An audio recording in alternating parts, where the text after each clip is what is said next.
Hello. So earlier today I did a bit of a performance and I recorded in some music, if you can call it music, using my little noise device that I made last year, this thing here, and I was running that into my mixer. You might be able to see that behind me here, using a no input mixing technique, and then I was also running it out through the delay circuit on my noise box. So I did that performance and I tried a couple of times. The first time I was quite happy with the sounds I was getting, and about halfway through I realised that my computer had stopped recording. Apparently the disk was too slow. So I tried again. I think I might have changed some settings in the way that I had the routing set up. And I did another performance. The computer didn't crash this time, but I wasn't as happy with the results. Now, normally I've done quite a few of these performances in the past, and I normally add a little bit of processing after the fact, but I do try and stay fairly true to the original performance. I do that to improve the sound quality for you guys listening. It's not intended to deceive anyone, and I usually put the processing that I've done in the video description. But today I'm really not happy with the performance and the sounds. I mean, it's fine, it's just more of the same kind of things that I've done in the past. So I thought we'd treat this one a little bit differently, and I'm just going to go the whole hog, and we're going to put some post-processing on in Logic and just all the bells and whistles, and we'll just see where we can end up. Okay, so here we are in Logic. We'll skip through and just hear some of the sounds as they were originally recorded.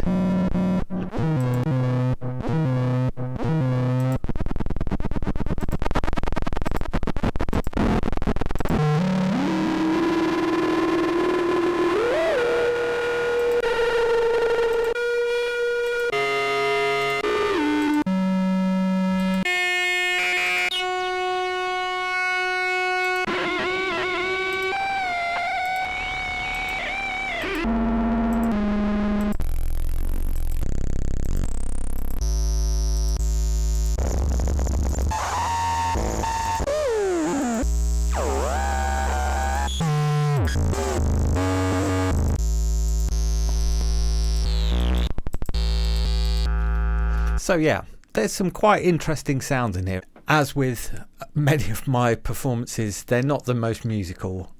I do like making music, but sometimes I also like to just get lost in a kind of a world of sound, and some would argue not very musical soundscapes, but I enjoy that kind of thing nonetheless. And you know, this is fine, but today I just didn't feel like it was inspiring me too much. So I thought what I'd do instead is just really go to town on the processing, and we'll try and turn this into something much more pleasing to the ear. I think more of an ambient soundscape, and we can introduce a lot more movement and hopefully some more musicality as well. So first of all, I'm just going to walk you through the plugins that I've added and give you a little bit of an insight into why I've done that. First off, we have Pitch Drift by Baby Audio. This is in dual mono, so we've got different speeds and different amount settings on each left and right channel, so this will make the pitch slightly drift in and out. That should give us some stereo, because this original recording is mono. Then I've got low flux light. Let me say that properly. Low fucks. I'm giving low fucks today. So yeah, again, this is dual mono, and again, this is a very similar plugin. It gives us pitch modulation, sort of emulating kind of tape style pitch drift. And again, we've got slightly different settings in the left and the right, so we're giving even more movement, and it helps the stereo image. Then we've got Wider, which is this by Polyverse. The main reason I'm using it is to use this low bypass, which should give us a mono signal below, and I've got it about 340 hertz, although it's quite early on in the chain, so yeah, maybe I'm doing some weird stuff later on. But That's the reason it's there anyway. Then I've got Baby Audio Smooth Operator Pro. That's just to, actually I should probably play you something and so you can hear what these plugins are doing. So yeah, that's the pitch drifter. Then with low flux, no, what is it? Lo-fi flux light. I don't know why I'm struggling with that today. Then we've got wider. Then we've got Smooth Operator Pro. So this should just hopefully control some of the more resonant peaks and stop things getting too gnarly in some of those frequencies. Then we get into the plugins that are really going to help us change this sound and really add to it. The first is Portal by Output. This has been around quite a long time, but I still think it's really good. This is a preset that I've made myself, that I made earlier today, and I intend to put a selection of the presets that I've made for Portal. If you own this plugin, I'm going to make those available for you to download. There'll be a link in the description below, so go and check those out, why not. This one is, it's called Deep Car Plus 2, and it kind of makes use of some Car Plus Strong type techniques. It gives us some of those kind of characteristic sounds.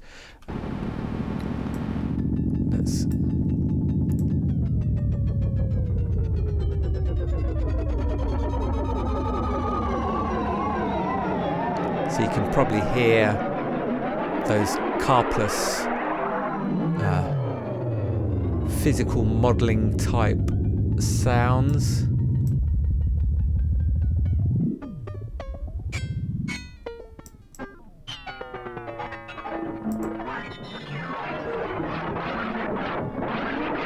Yeah, so that's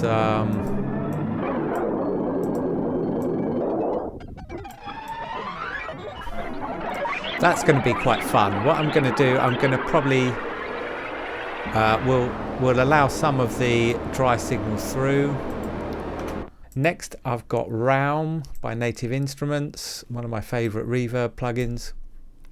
One of the things I really like about this is this feedback control and the pre-delay, which allows us to actually generate a harmonic tone, and we can kind of pitch that around using the pre-delay. And yeah, something I haven't mentioned so far, I've set up a lot of smart controls for these plugin parameters. So let me just show you this. So we've got, for this plugin, we've got a mix, a dry wet mix. We have the feedback control, and then we have the pre-delay. And now if you can hear, there's kind of a high-pitched tone in the background. Now if I move this pre-delay, we should hear it pitching around.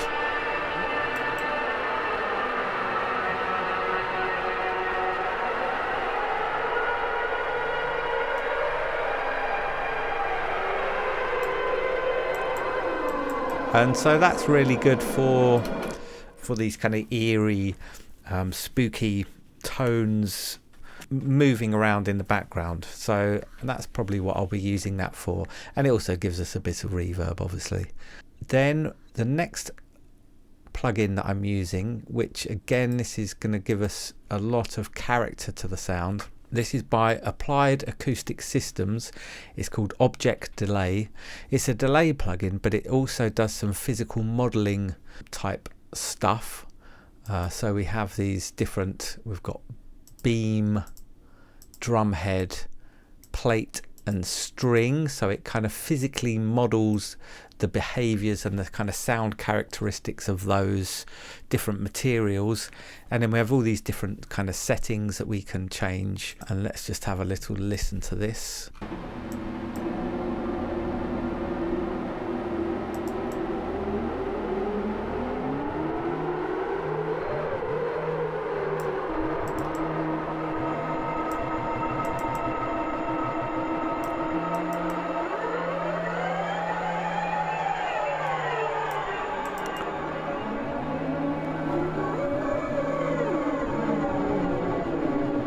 So yeah, we'll be messing around with that. Don't want to get too carried away before we've even started, really. Then I'm using halftime. This is just filtering some of the higher frequencies. We've got it on the ×2 setting and it's not fully wet. Then I've got an EQ, channel EQ. And now this, I've basically set this up so that we've got a low cut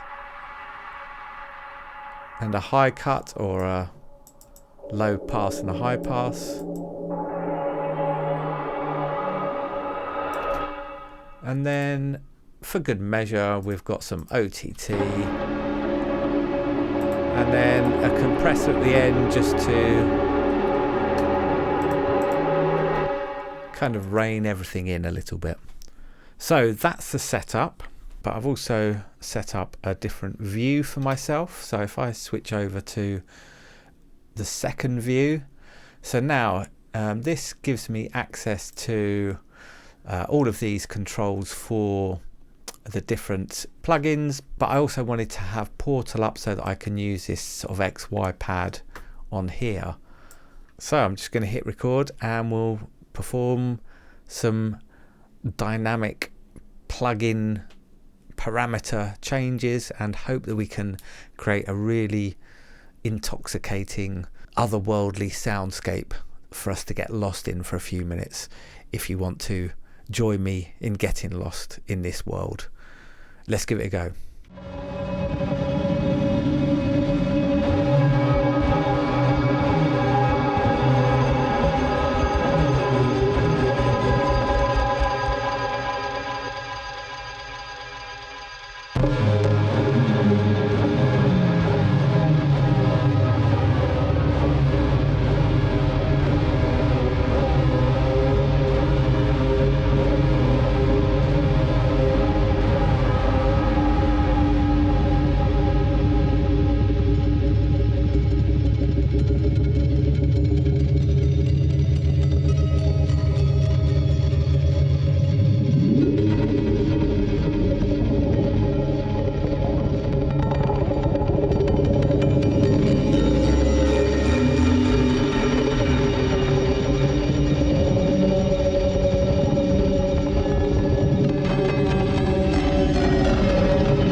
Well, there we are. So if you own Portal by Output and you're interested in getting your hands on the preset that I featured in this video, along with all of my other presets for Portal, there'll be a link down in the description below, so why not use that and go and check out these presets. You'll also find a whole bunch of sample packs and LSD software synths and music, which at the moment is all free, so you might as well go over there and have a look. Okay, thanks for sticking with me. Stay creative, stay positive, and I will see you again soon.